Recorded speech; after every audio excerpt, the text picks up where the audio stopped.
And welcome to the Let's Talk Transformation podcast. Today's guest is Yip Ta, known for her impact and leadership in promoting peace, purpose, innovation, and equitable collaboration within AI and Web3 spaces, but not only. She's also the founder of Jedi, a global platform that we will hear more about later on. Yip, welcome to the show. Hi, Susie. Hi, everyone listening. I'm really, really excited to be part of this journey. Yeah, me too. I think we're going to have a great conversation around our communal quest of creating purpose and, to take your words, Yip, making peace more profitable than war in all the systems and the way those systems decline. So I know you've co-founded and contributed to several also women-centric educational initiatives like her DAO, as in DAO, and empowering people and systems to bridge human and technology, but also the gender equity gap in tech and creating the conditions for a place where people can thrive, but together. And your Yes. book, which is a great read, by the way, called Beautiful Brains Change Tomorrow Today, for me is an illustration of this approach and this togetherness and collective approach to these complex problems that, if I take design thinking language, these wicked problems that we hmm have at a societal level as well as other organizational systems and communities. So if we look at your professional journey today, we can see this commitment to holistically creating sustainable change and a commitment to humanity and equality, but also to, on one hand, and also to sustainable innovation and tech. So can you tell us a little bit about your journey, what brought you to this intersection? Yes. I think life brought me to this intersection. But one thing that has kept me awake for many years, ever since I was a teenager in high school, I majored in ethics and I majored in economy. Mm, So when I was about 17, 18 years old, Muhammad Yunus won the Nobel Prize for Peace, and he won it for bringing microfinance um, to the unbanked.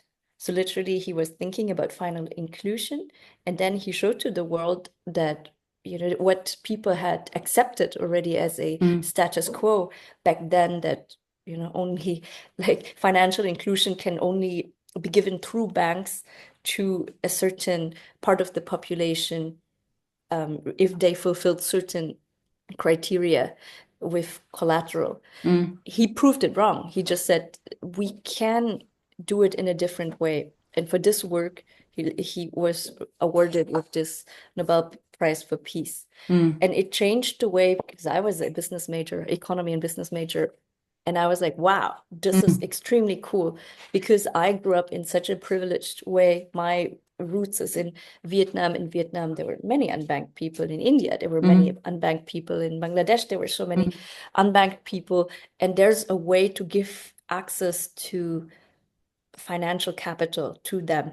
mm, And I was just like, wow. So capitalism does have certain limitations, and mhm, yet there's so much opportunity to grow if we work with it in a thoughtful way. So mm, that was one of my kind of aha moments in life, that I thought, okay, I want to dedicate my lifetime to understanding how business and economy works in a way that benefits the outsiders, mm, people who are not yet part of the system.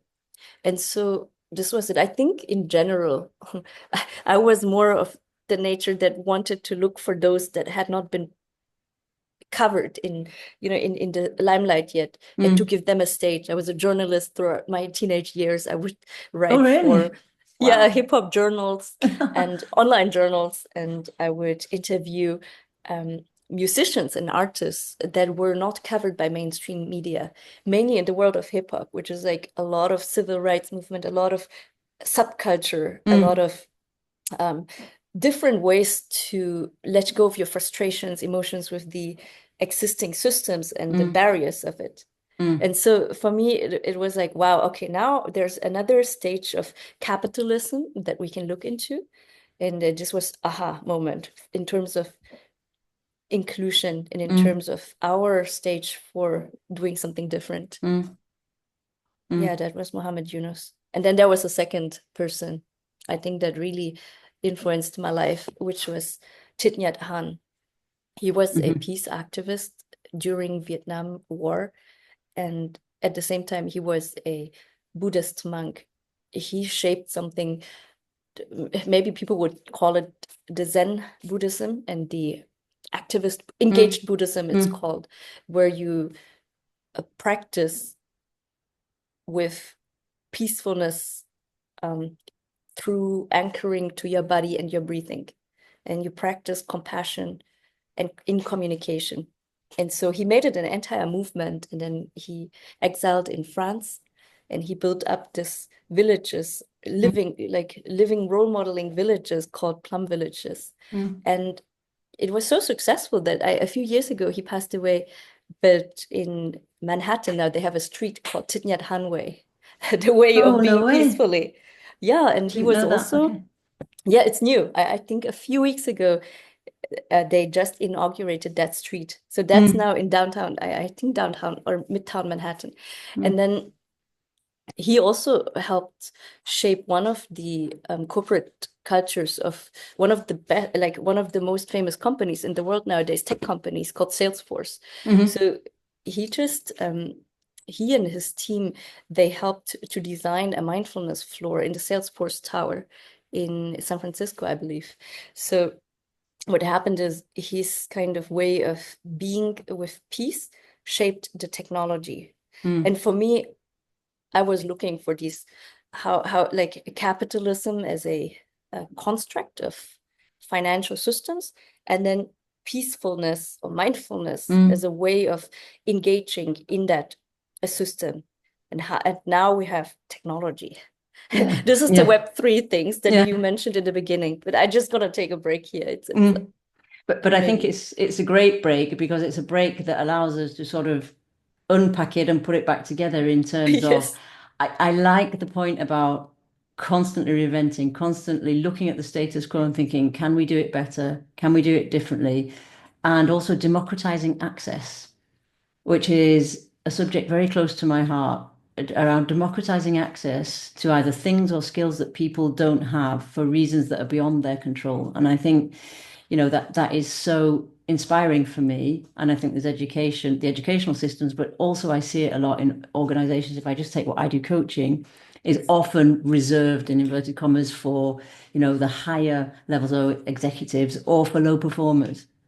But there's such a gap in between, and I think democratizing access to those type of um, skills can change conversations in systems, whether they're organizational systems or communities, and bringing it back to the mindfulness discussion around, today I've sort of brought us all the way back around to what technology is doing and what it can enable if we go beyond technology into the humanity of what we bring to a tech world. Because I think that there's a lot in the literature now, and we're finally starting to operationalize it, this compassionate leadership, creating cultures of care. Yes. And what does that mean, and how can tech enable it? Which brings me to, I mean, and we could talk for hours, so I'm going to be really focused, which is hard for me sometimes. But it brings me to your platform, Jedi. Can you tell us more about the vision for that and what it is enabling, what that technology is enabling, and how it fits into your quest? Yes. So my quest always has been how to make peace more profitable than war. And this, I think it's gonna be my life legacy. So I'm not in a rush to kind of give definite answers at this very stage. I would say we're still in the research phase of that quest. And it might take a few more decades to really Yeah. give a full-fledged answer to what that means to make peace more profitable than war. I'd hope that in a few decades down the road, I would be like Mohammed Yunus, having left that work that really changed the way society functions. And so in Jedi, we called our company Jedi because we were very inspired by this idea of having a moral compass to embed it deeply in your way of being and supported by a training. The training would be the training of the mind and the body. So kind of people in our what we call ecosystem are invited to become Jedi and to discover the Jedi within themselves, people who discover or sharpen their intuition and listen to what they stand up for in life, or what they understand in life, like stand under. And Jedi in itself is we are an advisory that helps government identify collaboration opportunities with each other and in the private sector. And second, we are what we call an intelligence platform. Now, basically, there are many different market intelligence platforms out there. How we distinct ourselves is we are the base layer to identifying opportunities for collaboration. And in essence, collaboration in emerging fields of technology. That is technologies that are not yet so mature that they would be covered by traditional media, that they would not be covered by the traditional news brokerages or the equities media coverages. That can be, technologies such as quantum computing, technologies such as cybersecurity, technologies such as space technologies. And so within the Jedi platform, the philosophy is to generate the body of knowledge in a way that we can easily translate it from one concept to another, so that you and I, we are all experts in some field. But the moment we have mapped out our expertise, what we can do is we can translate that into the same concepts, semantic concepts in the other fields. So it would be very easy for me. I'm a blockchain expert. So I have my certain vocabulary, I have my certain concepts, my certain notes, and I can then translate that to space tech. And then for me, it would be much easier to develop that literacy or that fluency to understanding other people. The moment we understand each other, then we would basically be able to communicate with each other and collaborate across silos. So basically, Jedi intelligence has one piece of a knowledge model that helps with translation and semantics-based translation of concepts. So that is currently in the design phase. And then the second piece is then to apply that to bring experts from different disciplines together to collaborate and accelerate the go-to-market for different innovations that require different technologies to work together. Yeah.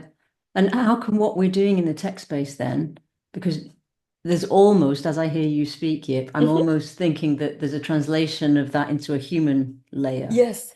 Yes. So it's interesting. What are your thoughts and insights on how what you're doing in the tech space can enable equality and what you were talking about at the beginning, more regenerative, equitable models, whether economic or societal or yeah, there's manifold, and I love I love your question. You're like so I can feel your care in your question to help me give birth to making the concepts more relatable. So basically in Jedi we have three areas of operations. One is technology. So here I already mentioned the technologies we cover in terms of emerging technologies. And then we have health and we have climate resilience or sustainability, which we term future-proof business models. So individual health and then planetary health as the fields of application.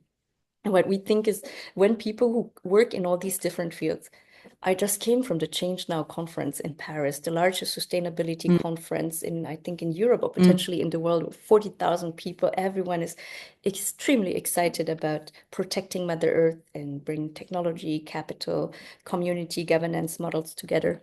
And this is like one kind of field of collaboration that I see where basically we can use technologies and all become experts in understanding these technologies, communicating about the risks and the opportunities of these technologies, and work together to bring these technologies to accelerate developing whatever we need, like business models, financing models, technologies that can address these wicked problems that you spoke about in the beginning. And so, like with the Jedi platform, we not only have the technology platform and the advisory, we also have these retreats and conferences and workshops where we teach kind of the Jedi skills. And the Jedi skills are basically foresight, like long-term thinking.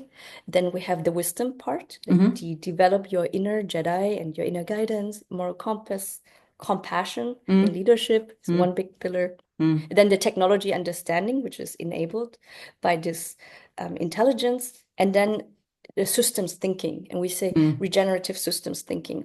And so basically, in our retreats and conferences, we bring together experts in all these different fields, and they explain to each other what they're working on. We have people from quantum computing, people who build space tech accelerators from all over the world, that people who develop Web3 solutions, blockchain solutions, and people who invest into health.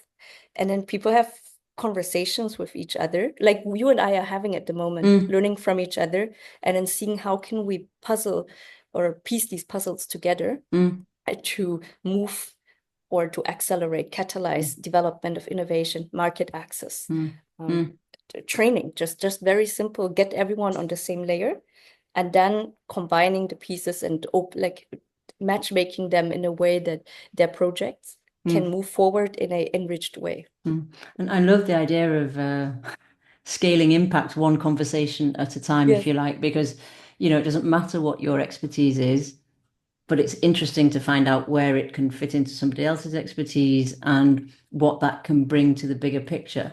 And I love the idea of zebra corn retreats, which is the Deep Castle retreat that you're doing in June. Can you tell us a little bit more about what a zebra corn is and what that retreat entails? I know it's based on what you've just described.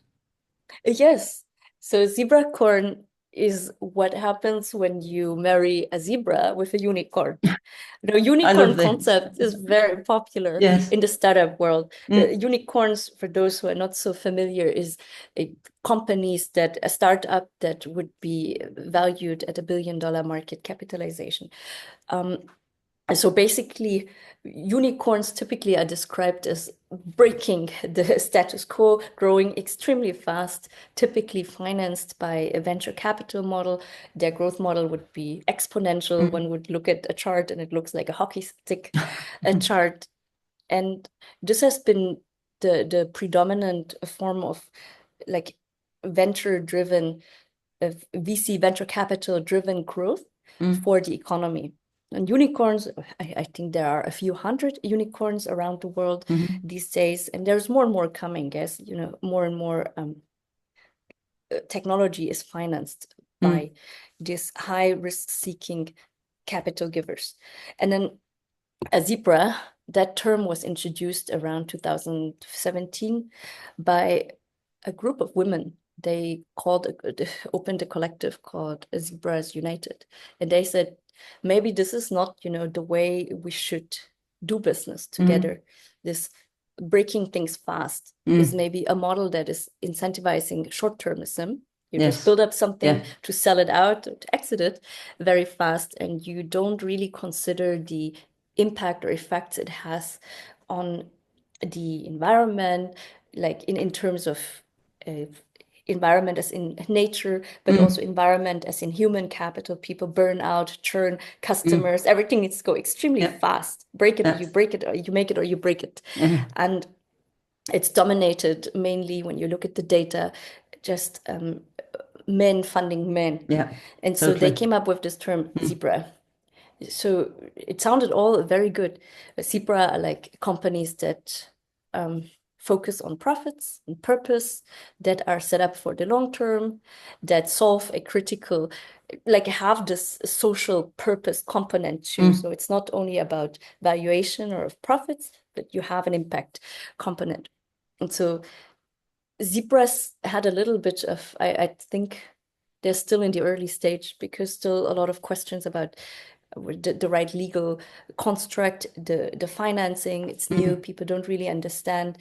And it's more like a long-term, you could think in the European markets, it would be more like a family-owned business model with 60 to 100 million in annual revenues, long-term built over time, decades. And so the idea is, okay, it might not be so scalable in the sense that sometimes because these things are so profitable and, very narrow, it Mm, will be very difficult for them to build something that can reach the many people. Just mm. like in microfinance, we had to bank all the Yes, unbanked, yeah, and of this is course. quite an endeavor. So the zebra would be like the zebra corn is the marriage of a zebra with the unicorn. And we Mm, think that in the age of technology, this is totally doable, like in the age of globalization and technology. And why? Because technology can bring down the costs of serving mm, a customer, or the unit economics of undertaking any business. It can bring it down to mm, nearly zero. mm, So basically, if we use technology wisely, we can actually build all of these very scalable uh, businesses that mm, have a societal need at the core of their undertaking. mm. Zebracorn. And this is what we do at our Zebracorn Castle Retreat. We curate the different Jedi from all these different ecosystems and have them inspire each other. The first retreat will be really about exploring what actually makes a zebracorn, Mm. because we don't really have the answer to that yet. No. It's And new. yeah, yeah. And the answer will probably change quite a lot in the coming months, years, decades, won't it? Yes, for us, we don't claim to know what is right or wrong. I think this is very I like important. that. Yeah. But we need, like, I think what I learned from this peace activist Thich Nhat Hanh is, there's no lotus without mud. There's no light without shadow. Mm. And there's always risks when we marry new concepts. Technology is not only light. Technology can have many, many risks, as we Of know course. nowadays with all this AI technology, where we have a lot of bias, we Mm. have a lot of computational, how do you say, efforts that Mm. harm environment. We just use a lot of energy Yes. to fulfill the Yeah. simplest request. We're at the moment at an age like early industrialization, where all these coal plants just fired up everything but left a lot of Yeah. bad air Yes. Yeah. quality, polluted air. And I think Mm. we are like that at the moment in the age of technology. Mm. Our society is built for the industrialized Yeah. society, but we have already moved ahead of that, and we're in the technologized society, like a digitized Mm. society. And we have not built the infrastructure, the skills, No. and the regulational environment for that. Mm. Mm. We hope that in the zebracorn discussion, we can, not only extend to how can we use the technology, where is the need, how do we want to build these models together, how can we let Mm. community participate in the Mm. upside, because any kind Mm. of innovation also brings economic upsides. Yeah, of course. Of Yeah. course. And also, how can we build these regenerative growth models that reward, Mm. reducing waste, for example, rather than just reward simple exponential growth in terms of revenue or Mm. user growth Mm. and so on, which is at the moment a bit one-dimensional. It is one dimensional, and it's so hard, isn't it? Because it's directly linked for me to the hustle culture. So, which is So short-termist good. in its very existence, because you've got the exponential change of tech, speed of change of tech, and this hustle Mhm. culture of get it done, break things fast, move on, fail fast, move forward. Which means, but essentially, regenerative models and being able to innovate and reinvent are long-termist, aren't they? So this polarization that we all have, at least in the West. Mhm. The Eastern philosophy is different but this whole polarization of short-termism in the West means that we're constantly having to balance, aren't we, between a long-term vision and how we get there and what the impact of tech might be that we don't know today. And let's be clear, we don't know. And that, in a Yes. way, is a good position to be in because it allows us curiosity, opportunity, and innovation opportunities moving forward. What what is your vision, Yip, for 2030? Where do you think, or where would you like us to be by 2030? Which isn't that far, to be fair. That's totally not far at all. I'd love to see many zebracorns already being incubated and on the way to their zebra corn valuations. Because I think what makes a zebra is that it's black and white. So, I like that. Yeah. that's the beautiful thing about it. It can grow and be profitable, be mission driven. And given technologies, like the financing technologies such as crypto or Web3 related technologies, fundraising is not a long, complex endeavor anymore. Access to global funds in any kind of chunks is extremely affordable nowadays. So this is like something people are not seeing so much, and that I have been advocating for in my work with the education in blockchain, because I wanted to show to women that Yes.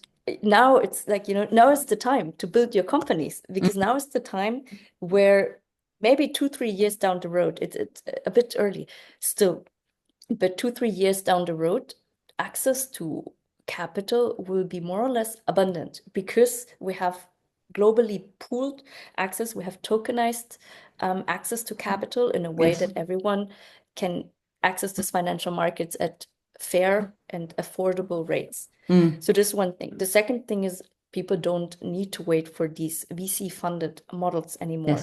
So by 2030, the funding would probably be more like of cooperative models. So what I'm seeing is, when you have an idea and you want to raise and pool the capital for it, it will be quite possible for you, because you can use blockchain technology to enter a global financial markets. By then it will be already regulated in a way that it's not like you're operating in the gray zone, and there's already enough funding pool in this asset structure that you can access it. By then, hopefully, many, many women already are masters of understanding these opportunities and can team up, so they have already critical mass to co-fund together with their female friends or together with their male friends these companies. Because what I have noticed is many women care about building companies that have a purpose, right? They care about network, society, really people, nature.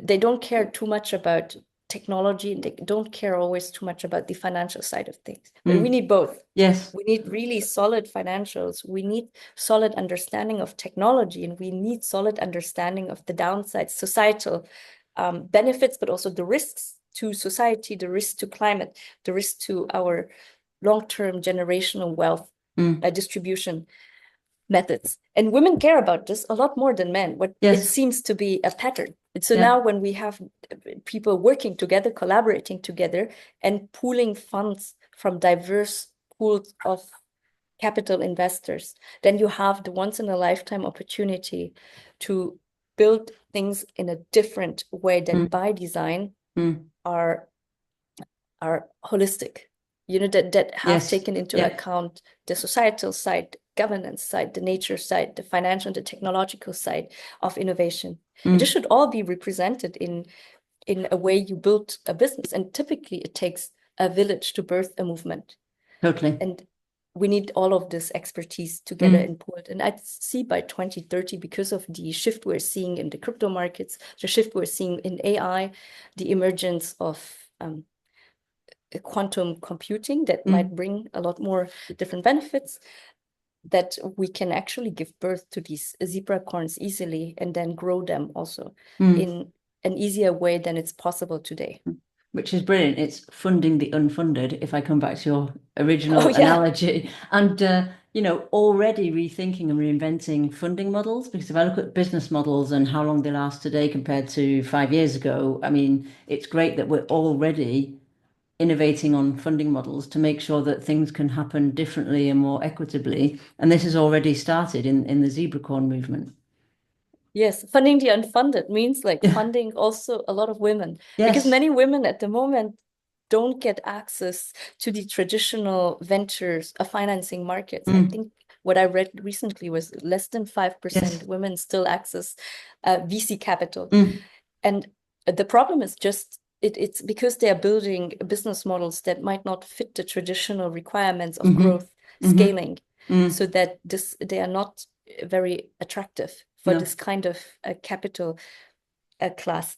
So we need different capital classes, but at the same time, a lot of excuses are always, okay, we cannot of course. scale because we need to focus on social impact. I Mm, think it's not true. You can focus on social impact plus scale, but that means yes. you need two expertise, like two Yes. profiles Yeah. of expertise. So we Yeah. need diversity Mm, in the mm. teams. You need to build that community around it. I mean, I've been having this conversation for a very long time when people say, oh, we need to fix the women in organizations. We don't, we need to fix the system. So I think it's brilliant that you are actually systemically looking at how things can be done differently and, providing a different lens through which this is possible. It just needs this, and this. So I think that's brilliant. What's the most surprising thing for you, Yip, when you've been setting this up? What was the thing that made you go, oh my goodness, either positively or negatively? I didn't expect that. Things always take more time than Yeah. I thought.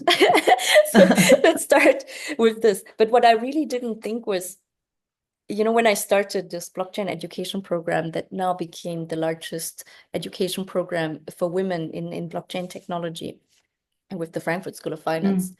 I never thought it would attract so much interest.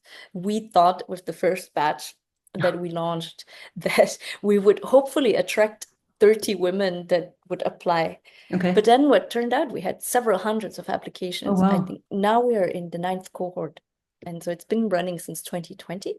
And every year we train about 400 women. Oh, And brilliant. these women, they come from all different fields. We have like Mm. different tracks, the finance track, the technology track, the entrepreneurs track, the regulators track. Mm. So this is what I'm coming back to your concept of ecosystem or Mm. systems. In order to really drive transformation, we need to have the people who are at the moment active in all these Yeah. different parts of the ecosystem Mm. and train them on understanding the technology so that you have a minimum viable ecosystem Yeah. of people who are interested in building that. Mm. And I think what I noticed was I had this this hinge that, how do you say, when I already thought that if I would give people access to understand like literacy of technology in the shortest amount of time possible, then something good will happen. Mm. But actually what we're seeing now is these people start to build companies together, then already they have the network of people who could fund them because these Yeah. other people who are already in the investment scene are also trained in this technology. So, you kind of have everyone aligned on the possibilities of technology-driven change. Now, this is only one part of technology, the Web3 Mm. technology or Web3 ecosystem that I'm speaking about. But I'm already seeing a flywheel effect. And Mm. I Of think course. this is the flywheel effect that happens through education or through literacy. Mm. So one of the things I underestimated is the impact that education Yeah. can have on transforming systems. And I would do a lot more of that. I would think that technology literacy should be something like in Germany, when you are in elementary school, you learn how to drive a bike and you get a bike rider's license. Okay. And Brilliant. I would think we'd need like this kind of technology Mm. readiness license already early stage in the education systems. And Mm. Estonia has started that. So they have partnered up with OpenAI to bring Oh, AI wow. readiness into all the school system Mm. of the country. And I think other countries are following up on that using their model. Mm. But so really we need that shift Mm. from industry age readiness to technology age readiness. Yeah, and I love that idea of the same model serving different parts of the same system, and the sort of technology readiness is so important. And I think I have the same observation and hopes for emotional readiness, interpersonal readiness, because that's what's going to keep us relevant. So, Yes. I have a couple of nephews who live in Denmark. They already learn empathy in school. And Oh I my think goodness. unlocking both potentials at the same time, the potential of tech and tech understanding and literacy, and the potential of us humans through emotional literacy and building the emotional infrastructure that you need, both in a project, but also in organizations and communities, I think is so powerful. And that's where I love what you're saying about that model of I'm only talking about tech. Yes, but that model is replicable in all ecosystems. So the MVE, the minimum viable ecosystem, is also serving the other MVE. So we can talk about MVE squared, which is the minimum viable environment. Okay, so what is the minimum viable environment for us to thrive in this workplace, community, project, system? And I think the more explicit that is, I'm actually quite excited about the thought of sort of what you can do with what you're doing. And if it was translated explicitly into the human part, the human skills, Yes. wow. I mean, the possibilities are endless, aren't they? And it's required because when you have truly globalized and also distributed Yeah. community systems, one of the key things I'm foreseeing, but I don't think it will be ready by 2030, is that the organizations of the future, the most valuable organizations of the future, by simple metrics such as market capitalization, they will not be in traditional corporate structures anymore. No, Already we are no. seeing it in the blockchain world, Mm. where projects, we call them projects, they're not companies because they don't have that one legal entity. Yes. Yeah. It's decentralized autonomous organizations. Organization. Mm. And these ones already together have a market valuation of a few $100 billion per project. Mm. And that is Mm. already the new reality. Mainstream hasn't really seen it yet. Yeah. But the behind that reality are distributed systems, decentralized autonomous organizations. I typically call them the TAOs. Hopefully, they will be transient, anti-fragile organisms. And to run this and to thrive in these and to coordinate in these, you need a lot of human Yeah. skills, leadership skills. Because one thing is, the key thing I think is you need to understand that things might break. Like nothing is permanent.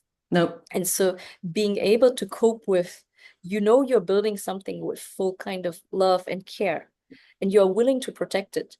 But you also need to know that sometimes things, you need to make space for other things to come, and Totally. you can't prevent them going down. So this kind of fear of letting go or fear of losing something, it blocks us sometimes. No. Mm. And in the startup culture, we always say maybe breaking things too fast is not good. But what we can learn from this startup culture is also holding on to things that are not working is not that great either. So there's some playfulness in between. And so what we need for this world in which, the predominant form of organization, also in the business and economic world, is the community. And that community needs completely different skills of systems Totally. thinking, the Totally. compassion that you talked about, the empathy. Mm. We need these different skills of, probably they would not even be called leadership, but most likely they would be called a stewardship. So we all become stewards of our ecosystems, our minimum viable environments or minimum viable ecosystems. And that is difficult. It requires a lot of understanding each other, listening, and consensus, like social consensus, in a sustainable way, and not in a lengthy way, because what we learn sometimes, talking just takes a lot of time, and it's maybe not always efficient and effective. So we have to find ways to make decision making and governance extremely effective. And I don't think there's a middle way yet. Like we haven't developed the golden formula for that yet. Not yet. But I think it's about trust, it's about human connection, it's about humility, curiosity, all these things, these human behaviors that come from the collective. So they come from an ecosystem, not from an ecosystem. And I think that we are working in ecosystems still, which are part of the industrial age era. They served it very well. They're no longer fit for purpose.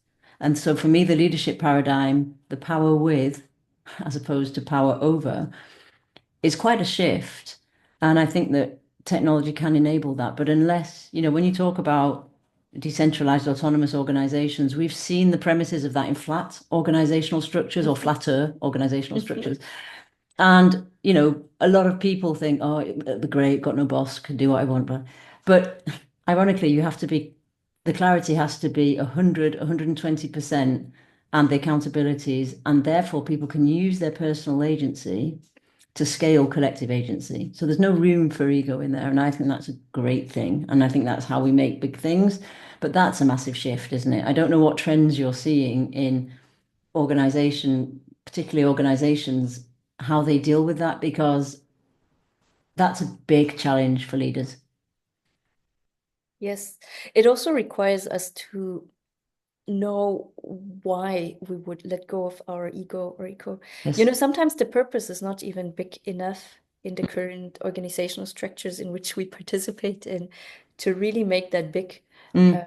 leap of faith in letting go of my ego and trusting the bigger thing, because that bigger Yes. thing might just be optimizing, Yeah, the yeah. distribution of things that Yeah. might be harmful for my children. Yes, And so totally. it's kind of like, wow, we're asking members of organizations to trust, like to let go of their own um, ego to support something they might not fully align with. Mm. So it's kind of also like, wow, we getting to that level where we really all kind of surrender our egos. It also Mm. means we need to have these organizations that really Yes. we think that it's worth it to go deep and to let go of these siloed ego structures Mm. Mm. and work together for Mm. something different. Mm.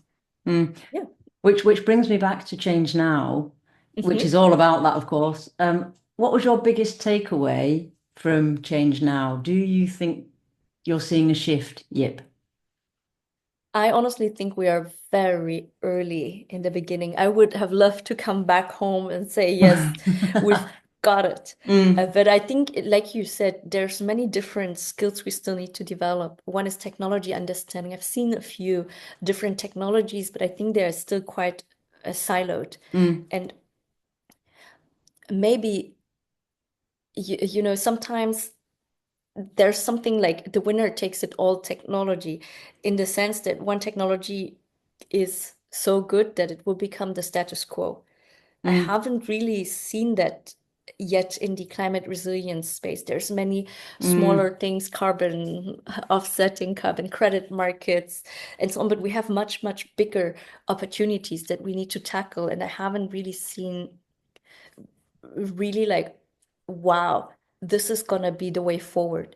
And maybe, you know, this is not the way forward to have the one kind of solution, but we will have a portfolio of different solutions to tackle the same problems. And that could be the thing, but I have not yet seen. So what I'm saying is, I think we're still in the early stages of these Mm. climate resilient technologies. Mm. It's number one. The second is we still need to understand and map out our systems Yeah. better. So if we all wanted to build regenerative ecosystems, first we have to understand what is the system that we want to make regenerative and model Totally. all the different Mm. implications. And I think different parts of society are talking to each other now. For example, one of the big things is insurance. Like when climate risk becomes not insurable anymore, then we have a problem, Mm. but because then nobody will invest into this kind of sector. And Yeah. so I already saw a lot of conversations between the financing sector, the insurance sector, like the banks and the insurances, and the technology sectors, and then the more humanitarian sector. So this is happening at Change Now. People still need to come together, develop their vocabulary, Mm. get to understand each other's viewpoints. But we are still also there at the beginning. Mm. While then there's this other urgency that actually we need to um, move together and collaborate together at a much faster rate than we're doing today, if we agreed that we want to bring down the downsides of how do you say, the 2 degrees Mm. target. And so it's like everybody's kind of trying to talk to each other, and hopefully, yeah, hopefully we can all make it together. But we are in still very early stage of Mm. seeing the breakthrough in technology driven change. Mm. Mm. And I mean, I have so many other questions. I mean, but it's probably going to take us into a whole other podcast. So I'm going to sort of respect both our times and just ask you, therefore, based on our conversation, is there one call to action, Yip, that you would give our listeners around contributing to this bigger quest of making peace more profitable than war? Because my belief is everybody in every system has personal agency. Yes, so really, my call to action is that look into new technologies, always with some curiosity to see how it can help you solve your problems better, you and your beloved, or you and your society's problems better. And this might open up the stage to having collaborations between the Mm. corporate sector and the startup sectors, the corporate sector and the not-for-profit sectors. Like really, we need collaboration, but collaboration starts with curiosity. Mm. So let's try to learn really about what the others are doing so that we can be ready for collaboration. So anticipating the change, I'm going to leave our listeners with that thought of how can I anticipate and contribute to this change. Yeah, thank you so much for coming and sharing your thoughts and what you're doing and what is becoming your legacy. So thank you very much. Where can people find out more about the Zebracorn Castle Retreat, you, Jedi? Yes, I am very active on LinkedIn. So that's the best place to find me. And you can read more about our zebra corn retreat and movement on our website called sustainer.com. Sustainer.com. Okay, I'll put those links in the show notes so that people can find them easily. Thank you ever so much. Thanks for a great conversation. Thank you, Susie. You Thanks. are wonderful.